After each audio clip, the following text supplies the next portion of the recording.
next speaker is Fatima Touma from the Department of Sociology and Anthropology. Her talk is called An Ethnographic Study of an Iraqi Refugee Community in Baltimore City. Her mentor is Professor Seth Messenger. Fatima. Good morning, and thank you for attending this presentation. From June to December 2008, I conducted an ethnographic study with Iraqi refugees that were resettled in Baltimore City. Ethnography is one of the primary ways of conducting research in cultural anthropology. For my research, I performed a series of semi-structured interviews and engaged in participant observation with several Iraqi families that have recently arrived. The refugees that I conducted my research with had been resettled in Baltimore City as a result of the change in policies regarding externally displaced Iraqis that year. A goal of admitting 12,000 Iraqis was set for the fiscal year 2008, and by the end of the year, 13,000 refugees had been admitted, a very substantial increase in comparison to the previous fiscal year, where only 1,600 Iraqis were resettled in the U.S.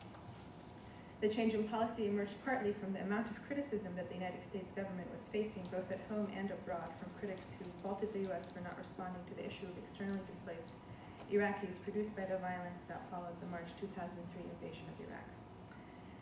There were a variety of reasons for Iraqis to flee their country. Some of my interlocutors had left Iraq because their work with the American government had put them and their families at great danger. Others due to violence and instability in the country. And they informed me of others that had left due to a family member being targeted or killed by insurgents. The two main countries that the Iraqis fled to initially were Syria and Jordan, which hosted the majority of the externally displaced Iraqi refugees. Challenges arose especially in Jordan when the Iraqis were not granted refugee status, and in fact, faced rising fines because their residency permits were not renewed. And my interlocutors informed me that as a result, their children were not permitted to attend school and they were not able to obtain legal employment. Agencies such as the International Organization for Migration, which I will refer to as the IOM, had set up office there to handle the resettlement affairs of the refugees. The IOM set up orientation sessions for those migrating to the US to start the process of adjustment. Those sessions usually tried to explain the various drastic cultural issues that would rise up while residing in the US. Once the refugees had arrived to the US, they would be supported by the International Rescue Committee, which I'll refer to as the IRC, among other agencies.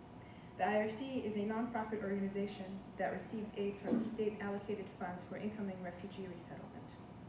The refugees arriving to this area that do not have a sponsor are welcomed by caseworkers and volunteers from the Baltimore IRC at the airport, whose representatives would then take them to housing they had secured for them, which among the families I worked with was typically in southeastern Baltimore City. The supported housing was usually an apartment, or in some instances a townhouse with minimum furnishing. The IRC also set up the families with an aid plan, usually providing refugees with about 3 to 8 months or longer of rent assistance, food stamps, and health care. The IRC also provides the refugees with bus passes and English as a second language courses at the Baltimore City Community College, as well as assistance with job searches and resume writing.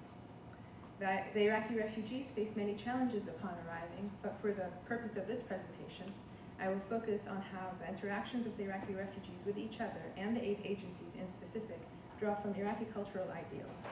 I will focus on how the issues my interlocutors spoke to me about and some of the ways that they have dealt with them, specifically on concerns around the distribution of aid.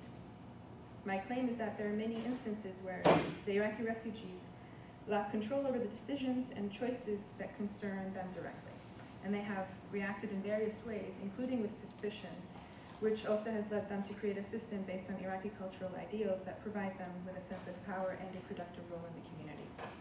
One concern amongst my interlocutors was about the distribution of aid.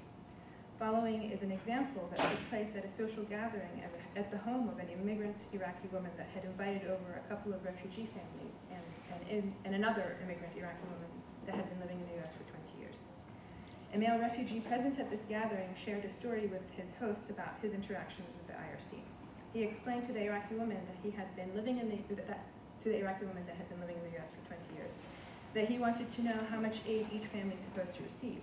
So he went to the IRC and asked them what the budget is for him and his family. And they said, according to him, that this is private information and they can't tell him, which got him angry.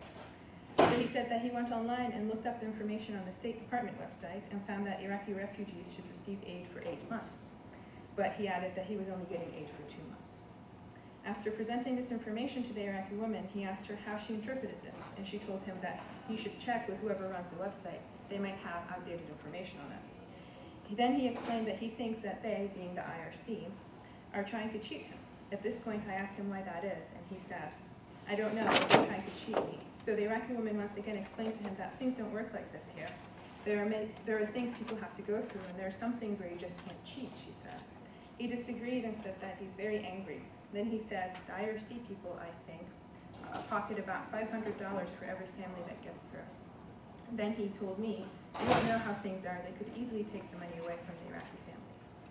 His suspicions, although unfounded, indirectly address the fact that the State Department provides $850 in cash assistance for each refugee, but the resettlement agencies take up to half of that amount for administration and other services, leaving just $425 per individual. His frustrations, I argue, arise from the fact that the refugees do not have any say in how the aid is distributed. The manner in which he perceives the situation, one of corruption and mistreatment, reflects the culture of suspicion towards government agencies and bureaucracies that developed in Iraq due to the corruption that took place under the oppressive rule of Saddam Hussein. His reaction in this situation specifically, when taken in the context of his history, becomes less unreasonable and more understandable. Another concern my interlocutors expressed had to do with the furniture provided for their new homes. Many of the refugees I spoke with were shocked by the minimal furniture that is provided for them. One interlocutor explained her disappointment to me, pointing out that the apartments did not come furnished with a coffee table or extra dishes or cups, wondering how one could entertain guests that way, a key element in traditional Iraqi hospitality. But this perceived deficiency in aid became a space for the refugees to take on the position of host themselves to other arriving Iraqi refugees, which is both a respectable position to have in Iraqi culture as well as one that confers power.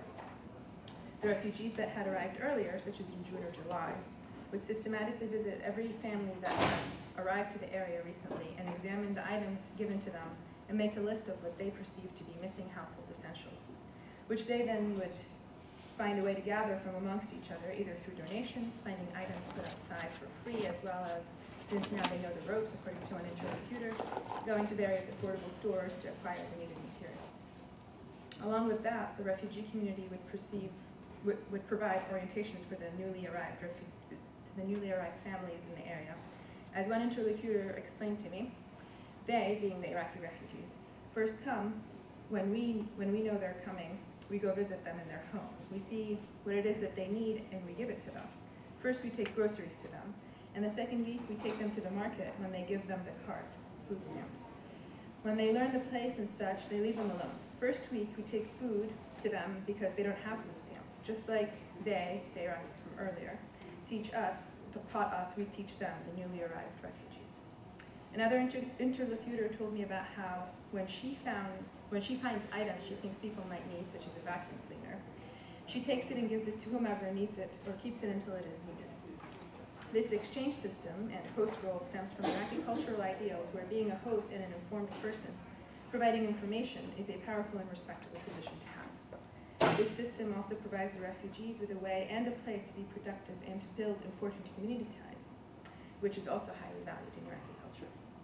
My interlocutors were being active participants building their community rather than only holding the role of refugees that are needing help, which implies a more passive role. In many conversations that I had with my interlocutors, they would refer to Americans and the system in terms of how hospitable it was. One interlocutor describing to me an experience she had with Americans said that she felt that they have a good heart. They don't let one feel like they are a stranger. This sentiment stems from, I think, a perspective that the actors in a system, such as a government or an aid agency, could be independent from that system and can act according to and hold different values from it. In this way, the criticism is aimed at the system, which at times is failing those it's supposed to serve, not the actors that are specifically involved in its implementation. When the oppression is perceived to be by the system, a space is created where action can take place, as I had described in the previous example. In conclusion, Iraqi refugees face many challenges once they arrive to Baltimore City. Those include frustrations with how aid is distributed. One of the reactions to that is suspicion, which stems partly from the history of Iraq and partly from the lack of control refugees have over their lives. I found that among my interlocutors, an informal exchange system based on Iraqi cultural ideals had developed that serves to provide them with needed materials as well as power and respectable position in the community. As for recommendations on how to help the Iraqi refugee community, I think that efforts should be focused on providing the refugees with ways to empower themselves and to feel like they're the ones in control of their own lives. Thank you.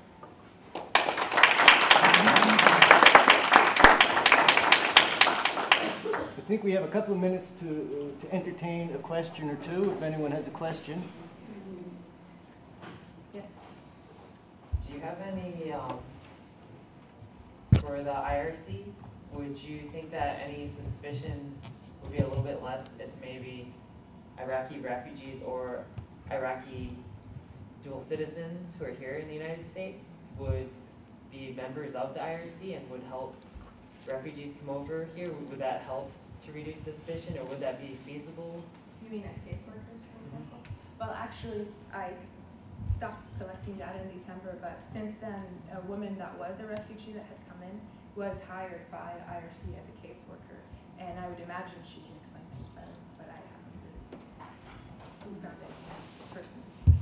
But I would imagine yes. Anyone else? Okay, well, thank you very much, Fatima.